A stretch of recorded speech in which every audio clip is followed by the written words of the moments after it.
In any case, when I was 28, to make a long story short, some friends of mine gave me a copy of the Quran. And one night I was sitting in Diamond Heights, my apartment in Diamond Heights in San Francisco. I was working that time at the University of San Francisco. I was 27, 28 at that time, I can't remember. And I ran out of stuff to read, and I took this gift that my friends gave me and I began to read it. And I came to the first verse. Well, I opened the Quran, read the first page, then the second, and then very quickly, in the second surah, about 37 verses into the Quran, I came upon the story of mankind. And I have to admit, I read through it very quickly. It was about 9, 10 verses long, story of the first man and woman. And I recognized some of the details. It was similar to what I had learned when I was a child, but I noticed that there was something wrong. It was apparent to me that whoever authored this Quran, of course I wasn't a Muslim at the time, so I didn't have any idea who that was, whoever authored this Quran clearly did not understand the real meaning of the story, because they had obviously gotten the details confused. They didn't even understand the whole purpose of the story. And so I just read through it once, and then I read through it again, just to try to see what kind of point the author was making, and then I read through it a third time and a fourth, and then I realized this is something strange going on here. I'm going to read this much more carefully. I'm going to need to go through this story line by line, verse by verse, because it's obvious that the author is trying to bring out another point. And I wasn't quite sure what it was, but definitely he packs a lot of meaning into almost every word. And I thought the writer at least seems to have a great measure of brilliance. And so I'll try to sort of take you through what my experience was as quickly as I can. So I came to the 30th verse of the second surah, Surah Al-Baqarah, and it began like this. It said, "Behold, your Lord said to the angels, I am going to place a vicegerent on earth." The Arabic word is khalifa. It means a representative or an emissary of mine. "I am going to place a vicegerent on earth." And they said, the angels said, "Will you place therein one who will spread corruption and shed blood, while we celebrate your praises and glorify your holiness?" And God said, he said, "Truly I know what you do not know." See, that's the verse that hooked me. That's the verse that caught my attention. That's the one that kept on making me read the story again and again and again. Because listen to the way it begins. "Behold, your Lord said to the angels, I am going to place a representative of mine on earth, a vicegerent of mine, an emissary, one who acts on my behalf." I thought, that's not the way it goes. You're not supposed to be placing man on the earth in some positive role, some elective office. You place man on earth as a punishment for his sin. Clearly, I knew the author didn't quite get the point. But still, it was an amazing line. But then I come to the next line, and it says, "And the angels say, will you place therein one who will spread corruption and shed blood, while we celebrate your praises and glorify you?" I looked at it again. I couldn't believe the question. They said, "Will you place therein one who will spread corruption and shed blood, while we, the angels, celebrate your praises and glorify you?" I looked at that and I said, exactly. That would be my question. Why would you create this being, supposedly for some positive role, when he's capable of doing tremendous wrongdoing? When he could spread corruption and shed much blood? Why would you create this violent and pernicious creature when you could create angels? As the angels clearly say, while we, the angels, celebrate your praises and glorify you. They're asking one of the most fundamental questions in the entire history of religion. Why create you, man, this utterly fallible creature, this creature who could rebel against God's will, who could do such tremendous wrongdoing, who could wreak havoc like no other creature on earth, when you can make them angels? And look where the question is being asked. It's being asked in heaven. It's almost like saying, look, why don't you just make him angels and be up here in heaven with us, Why don't you just make him angels, pop him into heaven, he's fine. Why would you put him on earth where he could feel distant from you, where he can work out his worst criminal tendencies, act them out, feeling somehow independent and apart from you and free to do whatever he wants? when you could just make them angels and put them into heaven and make them perfectly submissive to your will? I looked at that question and said, that's my question. I'm not even a single verse into the story of mankind, and there before me I see my question. That whole question, everything that I ever thought, everything that I ever experienced, everything that I ever knew was in that question. It was as if the author took my life and wanted to pick out exactly the right question to humiliate me, to provoke me, to anger me. Why create man, this most destructive and violent creature, when you could make them angels? And then look at the answer. And he said, God said, truly I know what you do not know. You know, in modern parlance, we would say, I know exactly what I'm doing. I read that and said, what? You know what you do not know? You know exactly what you're doing? Well, please inform me. Tell me what you're doing. Because, you know, I'm 28 years old and I haven't figured out it yet. And I have a lot of issues that I'm still dealing with that's connected to this question. You can't just get off that easy. You can't just tell me you know exactly what you're doing. Not after what I've been through. Not after you made me this way. And then I realized, of course, I was arguing with a God I didn't even believe in. And that would happen several times as I read through the Quran. And sometimes I would just get into so agitated by what I read, I'd start arguing with this voice that I'm reading before me, that's calling to me. So we turn to the next verse. Well, it turns out that the Quran just doesn't dismiss the question. It starts to answer it a little bit. And in the next verse it says, and he taught Adam, God taught Adam, the names of all things. And then he placed them before the angels and said, tell me their names if you are right. So this verse is clearly referring to the previous one. But notice what it says. Now, from my own background, I remember Adam naming things, but it wasn't connected to any answer to any philosophical question. But here, notice what it says. And he taught Adam the names of all things. And I realized already, just from the first verse, you got to read these verses very carefully because it's packed with a lot of symbolism and meaning. And he taught Adam the names of all things. So here we see Adam is not only just a creature who knows how to name things, who's acquiring the gift of language, but he's also a learning creature. God is teaching him. Now right here, right in this verse, and it'll come even clearer in the subsequent verses, that the very first thing that the Quran is going to emphasize here is man's intellect. He is a learning creature. He is taught. And what is he taught? What is one of the great intellectual gifts he's given in response to the angel's question? The gift of language. Because through language, mankind can not only learn, but he could learn things not only through his own experience, but he could learn things that other people have experienced of times and places that are hundreds, thousands of years and miles separated from him. And so that all our knowledge becomes cumulative. Every generation learning from the generation before it. I'm learning today from authors I read from other sides of the world that may have existed 2,000 years ago.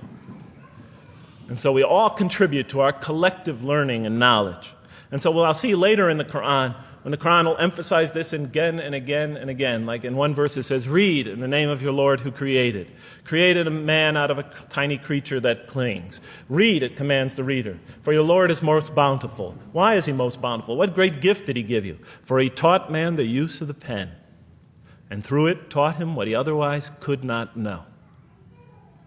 And time again, the Quran will call upon man to use his intellectual faculties and swear by his intellectual faculties and to use them correctly because they play a fundamental role in guiding him to truth. I never came upon a scripture that puts so much emphasis on the correct use of our intellectual faculties, on the harnessing of reason in helping us attain to faith. And he taught Adam the names of all things. And then he placed them before the angels and said, tell me their names if you are right. Okay, you have this you have this natural question about this creation of mankind. Here, this mankind is this human being, this human creature is a learning creature. He has many intellectual gifts. Here, I'm going to place these things before you. Tell me their names if you are right about man. And what do the angels say? In the next verse they say, "Glory to you. We have no knowledge except what you have taught us. In truth, it is you who are knowing, the wise." They say this task, this intellectual test that's put before them is beyond their grasp. Notice what they emphasize. We have no knowledge. This would take knowledge. This would take an intellect that they don't possess. In truth, it is you who are knowing, the wise. You got it. It's easy for you. You're the knowing, the wise. You have knowledge. You have wisdom. But this would take knowledge and wisdom that is beyond us. And so in the next verse we read, and he said, "O Adam, tell them their names." And when he had told them their names, notice how it's just like it's nothing for him. For mankind, he has this phenomenal ability. And when he had told them their names, as if it was just a triviality for man, he names them. "O Adam, tell them their names." And when he had told them their names, God said, "Did I not tell you that I know what is unseen in the heavens and the earth? And I know what you reveal and conceal?" And he's clearly going back to the angel's question. Yes, you have these natural concerns about the creation of mankind. Yes, he could do these evil things. But look at this tremendous intellect he has. This is something you have overlooked that you haven't considered. And that's clearly the point of these verses. Even though I felt that the author didn't quite, it was as if I realized that he didn't misunderstand the story. He was taking one of the great stories in the history of humankind, one of the fundamental greatest stories in the history of mankind, and molding it and using it as a vehicle for an entirely original message. And God said, "Did I not tell you that I know what is unseen in the heavens and the earth? And I know what you reveal and what you conceal?" In other words, didn't I tell you I know exactly what I'm doing? And then in the next, and didn't I not tell you that I know what you reveal and conceal? I looked at that. What question what did they reveal and what did they conceal? What did their question reveal and conceal? I thought about it for a minute. Oh, it's obvious. What did their question reveal? You just go back and look at the question. It revealed the sinful and sinister propensities of man. I mean, it's obvious, right? Why are you all looking at me like that? You're starting to scare me. You're all looking very serious. Am I losing you? Wow. Okay. So, they revealed the sinister and evil propensities of man. But what did their question conceal? And all you have to do is think about it for a minute. Human beings, yes, they could do evil. Yes, they could do wrong. Yes, they could create misery. But they could also do exactly the opposite. They could choose to do evil. They could choose to do tremendous good. They could choose to do tremendous violence. They could choose to show tremendous compassion. They could choose to live by falsehood. They could choose to live by the greatest truths. They could be terribly ugly. They could be terribly beautiful. And up until that point in my life, I, like the angels, that only saw one side of the coin. For the first time when I read that verse, believe it or not, it was an eye-opener for me. I had always been obsessed with the evil potentials of human beings. When I read that verse, I realized that, and I had a great example right in front of me with my own mom, I realized that I had been blinded by only one side of human nature. So we go on to the next verse. "And behold, we said to the angels, bow down to Adam, and they bowed down. But not so Iblis." Iblis is like the father of Satan, satanic beings, forces, creatures, existences. "He refused and was arrogant. He was of those who reject faith." An interesting statement. "And behold, we said to the angels, bow down to Adam. And they bowed down." Bowing down could symbolize two things. Bowing down could symbolize the superiority or potential superiority of one being over another, and so they bowed down to them. Bowing down could also mean that they serve that creature in some respect. Of course, the Quran says that all beings serve God, all created beings serve God. But this verse seems to be indicating, and the rest of the Quran will make it clear, that these angelic beings, these angelic entities, will serve the development of mankind. We'll even see later that the satanic beings serve the development of mankind. Both forces, angelic and satanic, will serve the development of mankind. Because one will present man with a choice to do the most altruistic things. The other will simultaneously try to influence man in the opposite direction. And so human beings will be moral creatures and will have to make moral decisions. And it's in those moral decisions that they will grow spiritually and morally as human beings. And they'll take that into the next life. And the angelic and the satanic forces will be catalysts for those moral choices that they make. They will heighten the human being's awareness of the rightfulness and the wrongfulness of the choice he's about to make. And the self, the soul, the nafs, as they say in Arabic, will have to make the ultimate choice between good and evil. And that choice, that test will come again and again and again as human beings either grow or decline. And those tests will come again and again and again to try to help him towards his spiritual evolution, to bring him back, but that choice is ultimately ours. But I'm getting ahead of myself. And so we said to the angels, bow down to Adam, and they bowed down. But not so Iblis. Iblis is Satan, this rebellious force, this evil prompter, the one who whispers into the human heart. He comes into being. And with the introduction of Satan, we have the introduction of evil, that evil influences on human beings. And notice why Iblis does not bow down. He refuses because he was arrogant. You know, we often hear what's the root of all evil? In the West, it's always money, greed, etc. Here the Quran says that, seems to be saying that the root of all evil is not always material wants. It's not always money, it's not always greed. At the heart of evil is arrogance, putting yourself above all others, of assigning to yourself special priority and neglecting the rights of others, of pride and arrogance and envy, the source of evil. He was of those who reject faith. I looked at that verse and I said, okay, I get why you would create angels to sort of influence man in a positive direction. But why in this story now are you introducing Satan? What sort of role was Satan play? And then, of course, you just think about it for a minute and you say, yes. The story is telling us that on one hand, we have these magnanimous urgings come from one direction. On the other hand, we have these satanic urgings coming from another direction. In other words, the Quran is telling us that man is not only a learning creature, but he's a moral creature.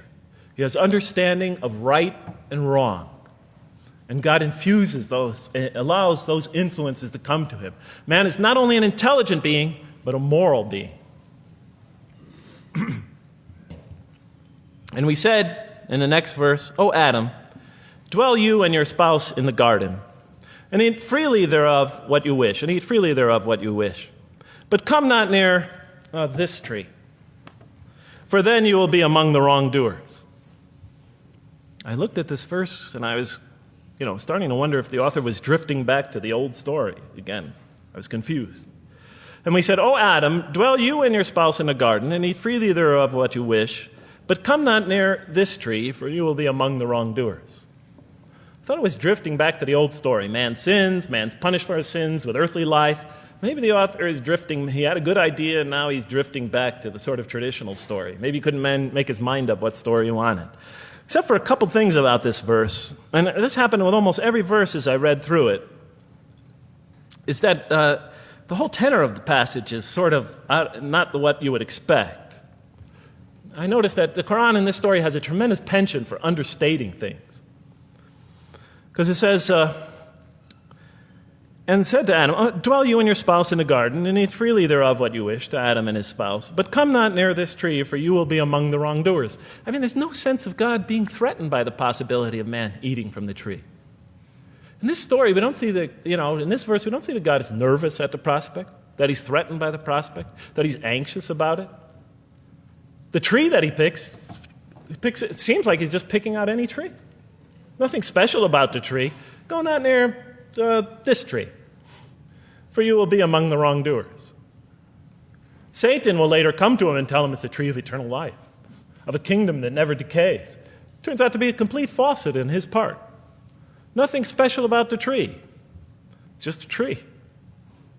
God's not nervous at the prospect at all. You know, in the tradition that I came from, God is threatened by the prospect. He has to put an angel with a fiery sword by to protect the tree so that mankind never goes next to it again. I'm not putting it down. I'm just pointing out the difference of the story. They're both beautifully told. But they say, has to guard the tree. Why? Because if they eat from it, they'll become gods like us. So this man, he already has a rebellious nature. Can you imagine if he eats from this tree? No, can't let him get near that tree. But here, just, calmly says, but if you do, you'll be among the wrongdoers. God is not worried about himself. It's just warning man, making it clear that if you do this, you've committed a wrongful deed. Again, the whole tenor of all these verses that you read through it is God knows exactly what he's doing. Okay, next verse. But Satan caused them to slip and expelled them from the state in which they were. And we said, go you all down, some of you being the enemies of others, and on earth will be your dwelling place and provision for a time. What? I said. I was expecting now the rage, the anger, the violence, the jealousy. That's what I was expecting. Okay, they eat from the tree. Where's the rage, the violence? I'm going to punish you now. You're going to sweat on earth. And you're going to suffer, and you're going to stub your toe, and you're going to work, and you're going to labor. And you're going to die there for what you did. And where's the woman? All right? And the woman. All right? She's the one who's going to suffer the most. Right? She'll have to suffer labor pains and monthly cycles, right? And bleeding and crying out when her children come into the world. And she'll scream out. And worst of all, the greatest humiliation, the man will rule over her. When he's obviously her intellectual inferior because she and the angels she and Satan seduced him, and he just bumbled along and committed a wrong deed. Well, I don't mean to make light of it. But the story is obviously different, though. No threat here. As a matter of fact, look at the way it says, O Adam, dwell you and your spouse in the garden, and eat freely thereof what you wish.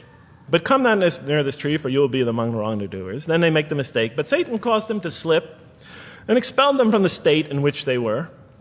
And we said, go all you down, some of you being enemies of others, will be adversaries of others. Some of you will be adversaries of each other, and on earth will be your dwelling place and provision for a time. This is not a deity losing it. If you look at it, on earth will be your dwelling place and provision for a time. That's not the words of a God that is lost, that is really extremely upset. On earth will be your dwelling place and provision for a time. But notice something else about this verse. When you read these verses for the first time, I don't know, maybe I'm nuts. And many people think I am. But when you read these verses for the first time, this is just so much that catches your attention. But Satan caused them to slip. I remember, I couldn't get that verse those words out of my head. Satan caused them to slip? To slip? The greatest sin in the history of the human race, and it's called a slip? In my culture, slip means, you just momentarily, for a fraction of a second, you lose your focus. It's not a big deal. My Uncle Bob used to always say to me, Jeff, I'm sorry I'm 5 minutes late, I slipped up. The understanding is it's no big deal. It's just a slip. That's what we say when we make a minor mistake. I slipped up. Don't worry about it. Never happen again. A slip, I said? Momentary loss of focus? The greatest sin in the history of humanity? Why we're all here? Why we're all suffering? Why we experience death? A slip? I didn't believe it. I went to my Arabian friends at that time. I didn't know any Arabic. They came to this verse. We went through it line by line. I said, now don't change any words. Just read them one at a time. But Satan made them, and I said, okay, this one right here. What does it mean? Tell me what that means. They looked at it, it says, slip. Slip. And expelled them from the state in which they were. A slip, I thought? But then maybe I was trying to force the traditional understanding, the traditional interpretation. Maybe it was just a slip.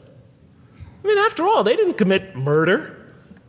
They didn't commit robbery, rape, pillaging, assault.